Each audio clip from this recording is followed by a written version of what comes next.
This is Channel 25 WVTT Olean. Now, from the Twin Tiers' biggest broadcast news operation, this is the 6 o'clock report with Jeff Andrulonis and Alexa Olson.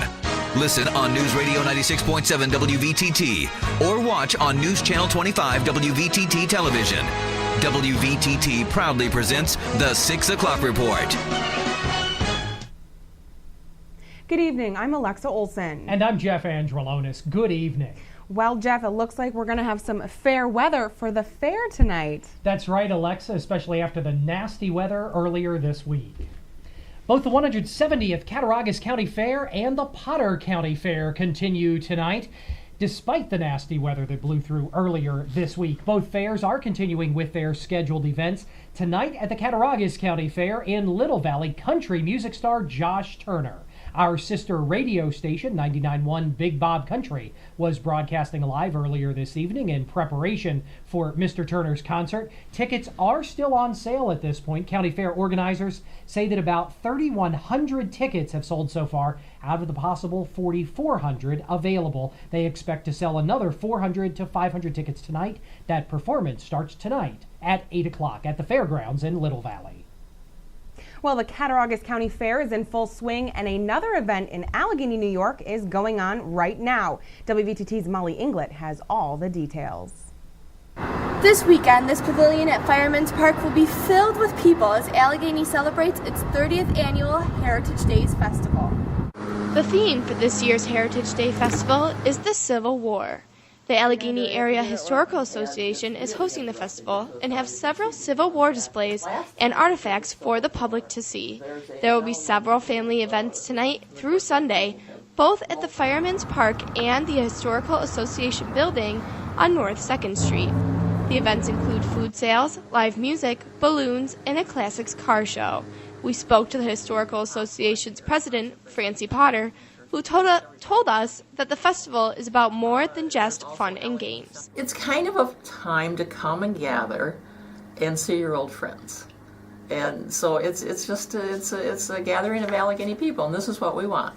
You know, just nice and relaxed and to say hi, and it's really delightful to see everybody sitting under the tent for the ice cream social. Right now at Fireman's Park is an Allegheny get-together. Until 8 tonight, you can stop by for a free hot dog, pop, chips, and to listen to live music. In Olean, Molly Inglet, News Channel 25 WVTT. If you were driving around in Olean earlier today, you might have noticed some road construction going on at the corner of Lawrence Street and North Union Streets. New York State Electric and Gas, also known as NYSEG, is replacing a gas line. That work on Lawrence Street could take a few weeks. Going to hopefully be out of the street and into the grass area here, maybe Monday, and then it'll be a little bit easier going. With the start of the school season just around the corner, students are checking things off their school supplies list one by one. But one thing that children might not realize is the importance of getting a flu vaccination before the start of every school year. Kmart is participating in a new campaign by offering everyone that shops at their stores a free vaccination if they spend more than $100. So get that new backpack, those colored pencils, and stay healthy this year by getting a flu shot. Speaking of staying healthy this year, Charles Cole Memorial Hospital in Coudersport, in conjunction with UPMC Hammett, is offering their vascular screening program this month. On August 14th from 9 in the morning until 3:30 in the afternoon, local residents will be able to get a free ultrasound of their carotid artery and other main arteries in the body. Getting a screening, they say, is a good way to prevent vascular disease. A St. Bonaventure University professor is contributing to a new interactive digital zombie magazine. Associate Journalism and Mass Communications professor Chris Makowski will have his work featured in the inaugural issue of Undead Zine. The magazine includes in-depth features, interviews, reviews, and pictures. Makowski said he was initially interested in zombies because he couldn't understand people's obsession with the undead. Zombies stand for something else. I mean, we can look at it as like, oh, it's zombies, that's fun, it's pop culture.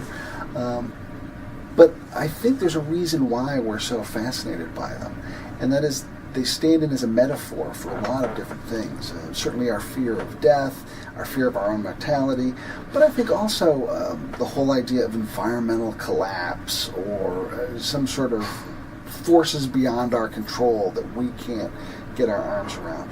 You can even look at zombies as a metaphor for mindless consumption, which is something that really has enveloped our world. And so zombies can stand in a lot of different ways for a lot of different things, and I think that's why people find them so attractive.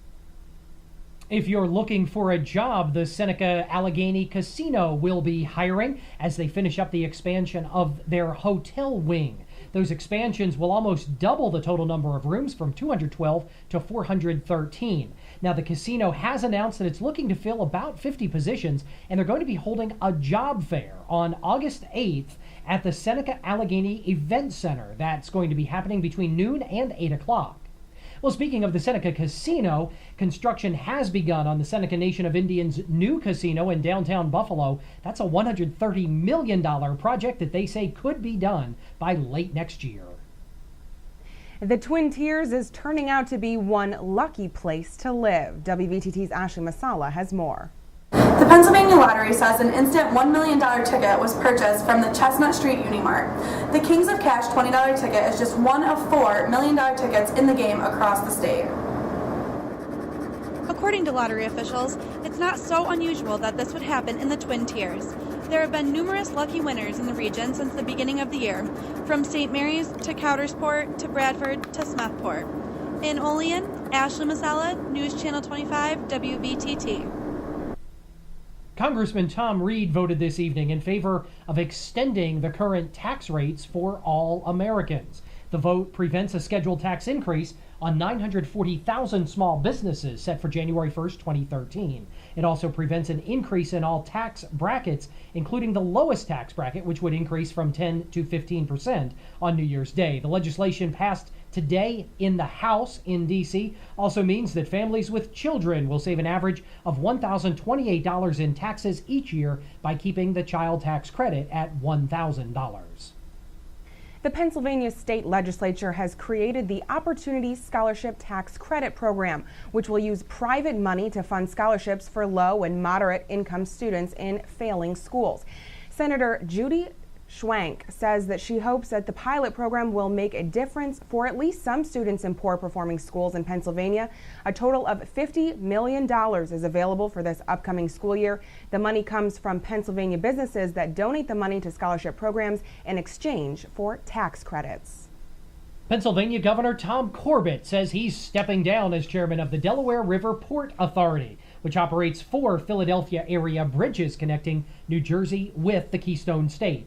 Corbett appointed himself to the board last year following controversy over a toll hike. Today, the governor said he can step down because he believes the board is now committed to the central mission of transportation.